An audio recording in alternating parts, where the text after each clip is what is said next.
The church was full. White ribbons on the pews. Marigolds in tall vases by the altar. Women in matching osoebi, coral and cream, fanning themselves gently in the December heat. Children fidgeting in their good clothes. A choir warming up somewhere behind the curtain, their voices rising and breaking and rising again like something that couldn't quite decide what it wanted to be. And in the last row, behind a pillar, in a black dress that was doing everything it could to hide what it could no longer hide, sat Ngozi. 8 months pregnant. Alone. She should not have come. She had told herself she would not come. But when her sister had called at 6 that morning and said, "Ngozi, I think you should know," she had dressed slowly, packed nothing, and taken a kiki to this church on a road she once knew like her own name. Because the man getting married at the altar today was Chidi Okeke, her husband. Or rather, the man who had signed marriage papers with her 14 months ago and then, 3 weeks after the ink dried, told her that it had all been a mistake. That he was not ready. That she was too much. That life with her felt like a sentence. She had been 4 months pregnant when he said those words. Now the organ played and the doors at the far end opened and a woman in white floated down the aisle, and the congregation rose as one, and there was Chidi at the altar, clean-shaved, new suit, the particular brightness of a man who has decided to leave his wreckage behind. He turned as his bride approached. And his eyes, just for a second, found the pillar in the last row. Found Ngozi. He looked away immediately.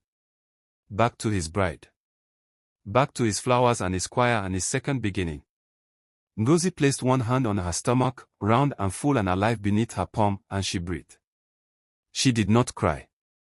She had used up all her tears 3 months ago on a floor she never wanted to remember. But she made a quiet promise in that last row, behind that pillar, on that hard wooden bench, to 2 people who could not yet hear her. She said, "I will be enough. I promise you both. I will be everything."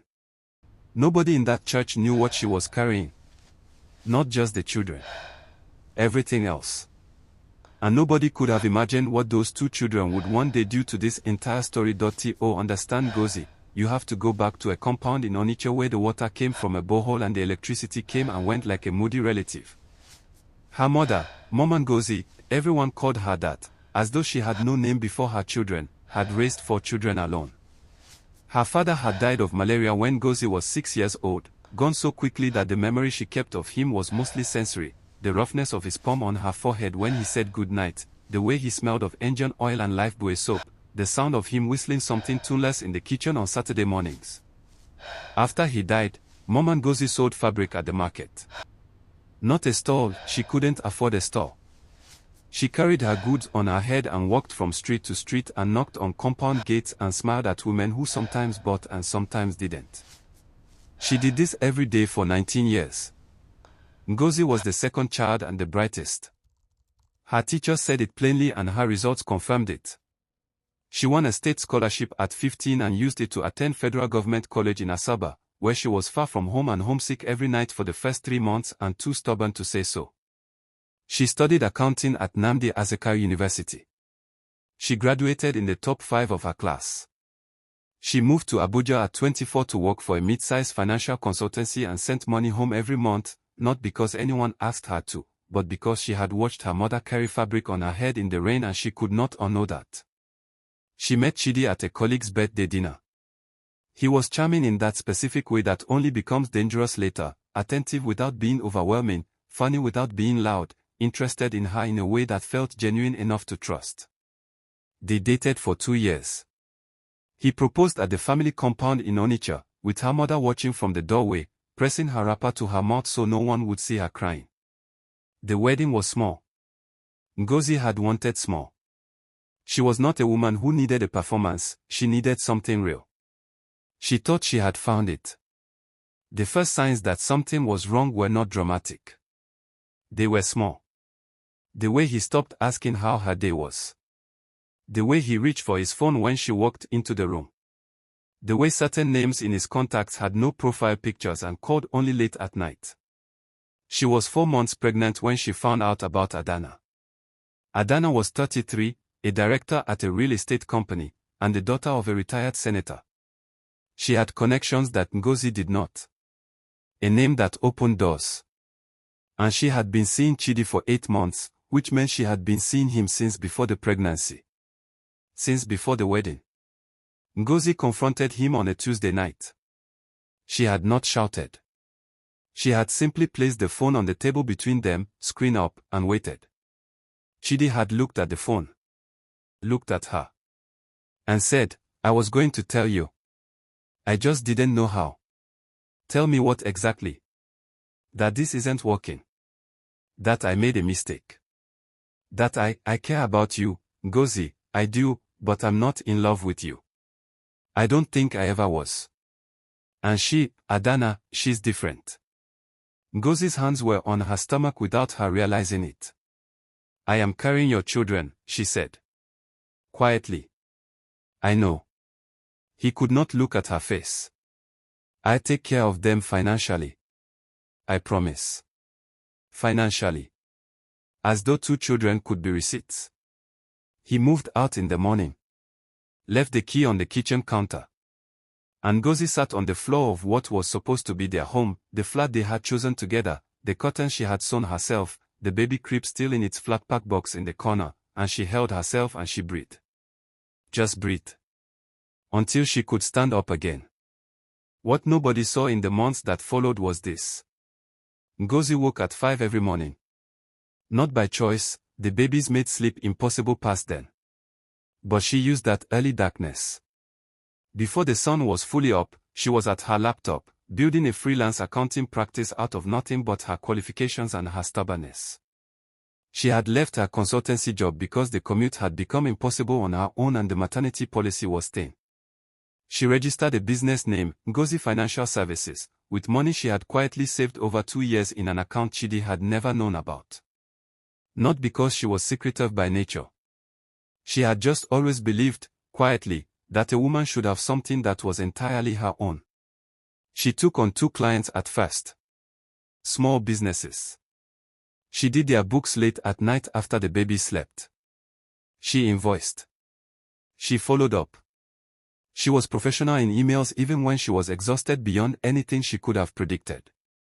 Because the babies, Obiajili and Obina, born 4 weeks early and perfect in every way, needed formula, and the formula cost money she did not yet have enough of, and the hospital bills were longer than she had expected, and Chidi's financial support arrived the first month and then trickled and then stopped. She did not chase him. She built instead. Her mother came from Onitsha and stayed for 6 months, sleeping on a mat in the baby's room because there was no spare bed, cooking pepper soup and egusi and pots of things that kept. She was 61 years old and her knees hurt and she never complained once. She rocked Obiajili at 3 in the morning so Ngozi could sleep 2 more hours before the early morning work began. Ngozi watched her mother rocking her daughter in the half-dark and felt something that didn't have a name, a grief and a gratitude so intertwined she couldn't separate them. "Mama," she said one night, from the doorway. "You should be resting at your age." Her mother looked up with the particular serenity of a woman who has already decided what she is doing and why. "Rest is coming. This is not the time." By the time the twins were 8 months old, Ngozi had 6 clients. By their first birthday, she had 14. She hired a part-time bookkeeper. She took a short course in digital tax compliance and passed the certification on her first attempt. She did all of this between feeds, between nap windows, between the specific small emergencies of keeping 2 infants alive and building a life around them. She told no one how hard it was. Not because she was ashamed. But because the people who loved her would worry, and she needed them to believe she was managing so that she could believe it too. Her name was Ifeoma. Best friend. Since secondary school. Since Federal Government College, Asaba, where they had shared a bunk and a suitcase between them and stayed up whispering about the futures they were going to have. Ifeoma had been at the wedding. Had been a bridesmaid, actually, Cora dress, bare shoulders, the one who coordinated the dance and made everyone laugh during the reception. She had hugged Ngozi on the dance floor and said, "You deserve every bit of this." She had been one of the first people Ngozi called when Chidi left. What Ngozi did not know, what she could not have known, was that Ifeoma and Chidi had a history that predated Ngozi entirely. They had met at a gathering in Lagos 2 years before Chidi ever sat across from Ngozi at that birthday dinner. Nothing had ever happened between them. But something had almost happened. And Ifeoma had carried that almost for a very long time, the way some people carry things they never quite put down. She had introduced them. Intentionally, with the specific hope that proximity would reveal Chidi's limitations to Ngozi and the whole thing would fade quickly. Instead, they had married. And after Chidi left, and Ngozi began building her business, Ifeoma watched from close range with a feeling she would not have called envy if you asked her directly. She would have called it concern. Worry. I just wonder if she's being realistic. But it was envy. The specific, slow-burning kind that comes from watching someone who has less than you, somehow becoming more. When Ngozi's firm won a 3-year contract with a regional agricultural cooperative, her biggest contract yet, the one that would finally let her hire full-time staff and move into a proper office, Ifeoma was the first person she called. Ife. We got it. We actually got it. Oh wow, Ifeoma said. Congratulations. That's huge. She sounded right. She sounded warm. 2 weeks later, an anonymous report was submitted to the cooperative's board claiming that Ngozi Financial Services had falsified client credentials and was operating without the correct professional certifications. The report was detailed, specific, and wrong, but convincingly wrong. The kind of wrong that requires inside knowledge to construct. The kind of knowledge that only someone who had sat in Ngozi's flat, asked careful questions, and listened closely to every vulnerable detail, could have. The cooperative froze the contract pending investigation. And Ngozi's world went very, very quiet. The letter arrived on a Thursday. She read it twice. Then she put it down on the kitchen table and stood very still. Obiajili was on the floor behind her, pulling herself upright against the sofa leg, concentrating with the absolute seriousness of a small person learning what her legs are for. Obinna was asleep in the crib. The cooperative contract was 40% of her projected annual revenue. Without it, she could not pay the bookkeeper she had just hired. She could not cover the new office lease she had just signed in a moment of careful optimism. She would be left with a business that had committed to expenses it could no longer afford. She called her lawyer, a friend from university who had always given her a flat rate. He was quiet for a long time after she read him the letter. Ngozi, he said finally. This is a formal complaint. You need to appear before their board. They'll ask for your full certification history, client records, everything. I have everything, she said. Everything is in order. I know. But investigations take time. And during the investigation, the contract stays frozen. That's standard. She thanked him and ended the call. Then she sat at the kitchen table and looked at the letter and thought about what it would mean if this fell apart. The baby's formula. Her mother's transport back to Onitsha, which she was already delaying because she couldn't bear the distance yet. The bookkeeper's salary. The lease. Everything she had built in 2 years of 5 a.m. mornings and late-night invoicing and certification exams taken on 3-hour sleep. She thought about Chidi at that altar. About the white ribbons and the choir. She thought about herself in the last row and the promise she had made. Then Obiajili, who had finally managed to get herself upright against the sofa, looked across the room at her mother with huge, proud, triumphant eyes, and fell immediately on her bottom with a soft thud. She looked startled for 1 second. Then she grinned, the wide, toothless, absolutely fearless grin of a child who has decided that falling is just part of the process. Ngozi looked at her daughter. And despite everything, she smiled. Okay, she said out loud. To no one. To both of them. To herself. Okay. The board meeting of the Zuma Agricultural Cooperative was held on a Friday afternoon in a conference room in Abuja's Wuse district. 7 board members. A legal officer. And at the far end of the table, a woman named Dr. Amoka Obi, the cooperative's founder, 72 years old, who had built this organization from a small women's farming group in 1998 into a multi-state enterprise, and who had personally approved Ngozi's contract after reading every document 3 times. Ngozi arrived 10 minutes early with a folder thick enough to answer every question before it was asked. She wore a dark green dress that she had steam ironed the night before, the twins finally asleep, the iron hissing quietly in the silence of a flat that was otherwise completely still. The legal officer read the complaint. Ngozi listened without expression. Then Dr. Amoka Obi looked at her directly over her reading glasses and said, "Ms. Ngozi, before we go through the documents, I want to hear from you. Not as a formality. I want to understand who you are and what you have built. Take your time. Something about the directness of it.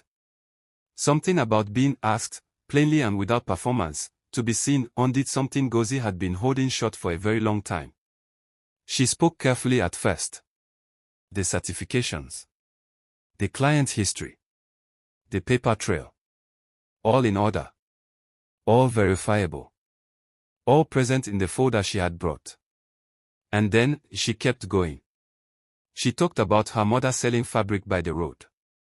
About the scholarship and the university and what it had cost to build something out of nothing with nobody's inheritance and no contact and no safety net. She talked about her husband leaving. About the church. About the twins coming 4 weeks early, both of them small enough to frighten her, both of them perfect. She talked about 5 a.m. mornings. About the part-time bookkeeper she had hired because she wanted to give someone else the start she never had.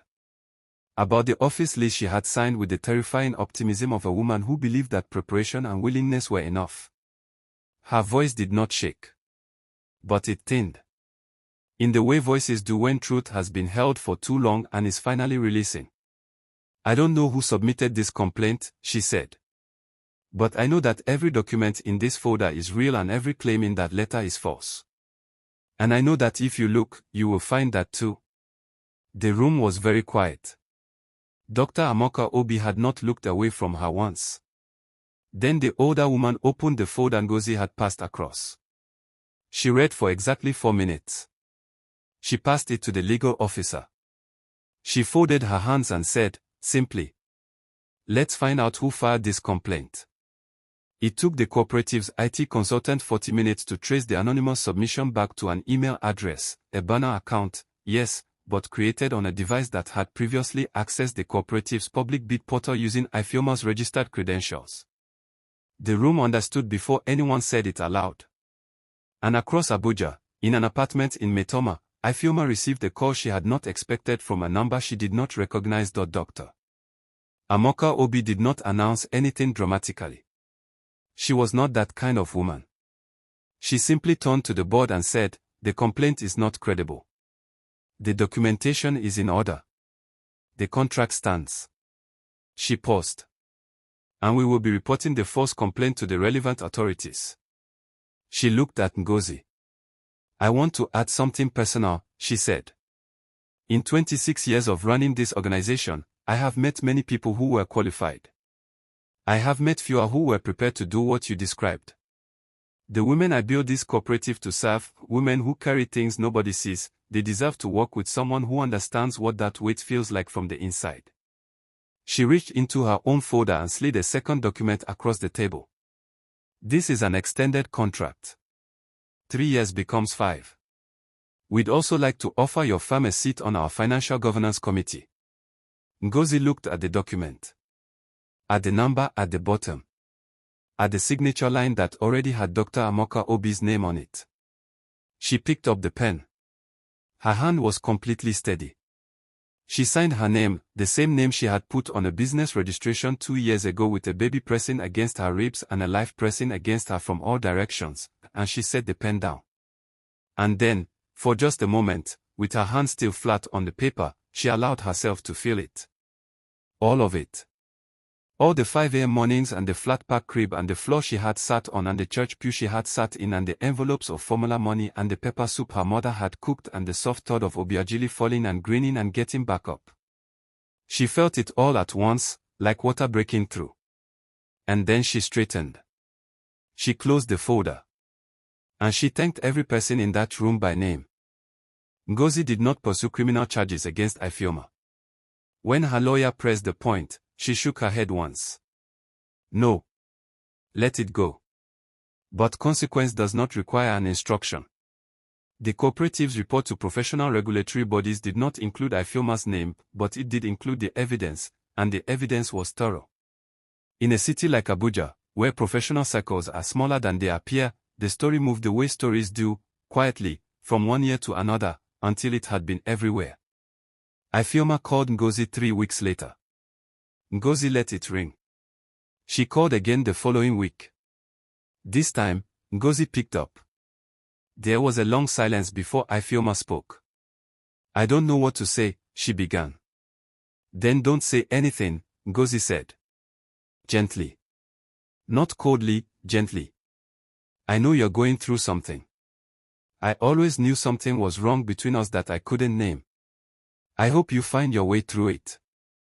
Ngozi, I forgive you, Ngozi said. But I'm not reopening this door. Do you understand me? A pause. Then, yes. Take care of yourself, Ifeoma. She ended the call. Set the phone down. Looked at the twins on the mat across the room, Obinna carefully placing a toy into his sister's hands, Obiajili receiving it with the gravity of someone accepting something important. Ngozi watched them and felt clean. Unburdened. As though something she had been dragging had finally been put down by the road. As for Chidi, he remained married to Adana, who in time came to understand the man she had chosen. There were no dramatic scenes. Just the slow, cumulative weight of marrying someone who leaves when things are hard. He had a way of disappearing, not physically, but in the places that matter. Adana learned this. The way all people learn the things they should have looked for earlier, too late, and thoroughly. He tried to re-enter the twins' lives when Obiajili and Obinna were 3 years old. He came to Ngozi's new office, a real office now, with a receptionist and a sign on the door, and he sat in the waiting area and asked to speak to her. She met him in the conference room. Across the table. Professional and unhurried. I want to be their father, he said. You can be, she said. But it will be consistent, or it won't be at all. They don't need someone who comes and goes. They have already learned that things can be lost. I will not teach them that people can be lost and recovered like misplaced items. He nodded.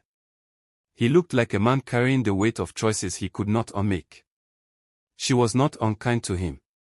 But she was clear. She had learned that clarity is its own kind of mercy. By the time the twins were 4, Ngozi Financial Services had a team of 6. By the time they were 5, she had offices in Abuja and Enugu. She chose Enugu deliberately. Because that was where her mother was.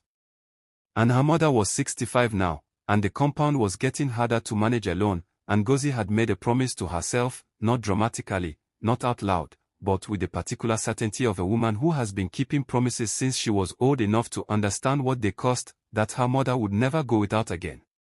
She bought a small house in a clean neighborhood in Enugu. 3 bedrooms. A garden. A veranda where the afternoon light came in at an angle that made everything look gentle. She brought her mother to see it on a Saturday afternoon. Mom and Ngozi walked through the room slowly, touching the door frames, the window sills, the new kitchen counter that was smooth and unblemished. She came to the veranda and stood in the light and looked at the garden. She said nothing for a long time. Then she turned to her daughter and held her face in both hands, the hands that had carried fabric through the rain for 19 years, and said, "Your father would fall down from the sky to see this." Ngozi put her hands over her mother's hands and held them there. She didn't trust herself to speak. The twins started school that September. Obiajili, loud and fearless and interested in absolutely everything, immediately became the child the teachers had to remind to let others speak. Obinna was quieter, watchful in the particular way of children who have been absorbing more than you know. On his first day, he held his mother's hand until they reached the gate, then turned and looked up at her. "Will you still be here after?" "I will always be here after," she said. He nodded like this was a contract. And walked through the gate. She had kept that promise every single day since. She hired not just qualified people for her team, she hired specifically for people who were overlooked. A young woman from Benue with a brilliant mind and no connections. A man from Delta whose degree had taken 7 years because he kept having to stop and work. A single mother from Onitsha who turned out to be the best communicator on the team. She built what she wished had existed when she needed it. Her name became known in professional circles. Not because she sought it, but because the work was honest and thorough and the people she helped told other people. Dr. Amoka Obi mentioned her at a national conference. An article was written. Awards followed, modest ones, the kind that mean something because they come from people who looked closely. She kept all of it in a drawer, not on the wall. She was not building a performance. She was building a life. There is a particular kind of courage that never gets talked about. Not the courage of dramatic moments. Not the courage of speeches or confrontations or cinematic last stands. The courage of the ordinary morning after the worst night. The courage of waking up when everything has fallen apart and making breakfast anyway. Of picking up a pen and signing a business registration when your hands are still shaking from what he said. Of sitting in the last row of a church and watching your husband marry another woman while two of his children move inside you, and deciding, quietly, privately, permanently, that you will not be diminished by this. Ngozi never set out to be remarkable. She only set out to survive, and then to provide, and then, after a long time, to live. The remarkable part came from the accumulation of all the unremarkable choices she made when no one was watching and nothing was guaranteed. The 5 a.m. mornings. The formula envelopes. The folder she brought to the board meeting, thick enough to answer every question, because she had prepared it at midnight while the twins slept. The lesson she leaves is not about success. It is about something quieter than that. It is about what you do with the people who are supposed to love you, when they choose themselves instead of you. Do you collapse into their choice? Or do you make your own? Ngozi made her own. And years later, on a Saturday morning, when Obiajili and Obinna came running to find her in the garden of the Enugu house, the house with the terracotta walls and the afternoon light, and they both talked at once, interrupting each other, laughing, their grandmother calling from inside about food getting cold, Ngozi stood in the middle of all that noise and life and thought of the church. The pillar. The last row. And she thought, I kept my promise. Whatever they take from you, your name, your security, your trust, your plans, they cannot take what you built from the wreckage. Only you decide what you become after the fire. And she had decided. She had decided from the very beginning, in a church on a December morning, with one hand on her stomach and everyone looking the wrong way. She had decided before any of them knew what she was capable of. And her children, running toward her now in the garden, full of noise and light, they are the proof.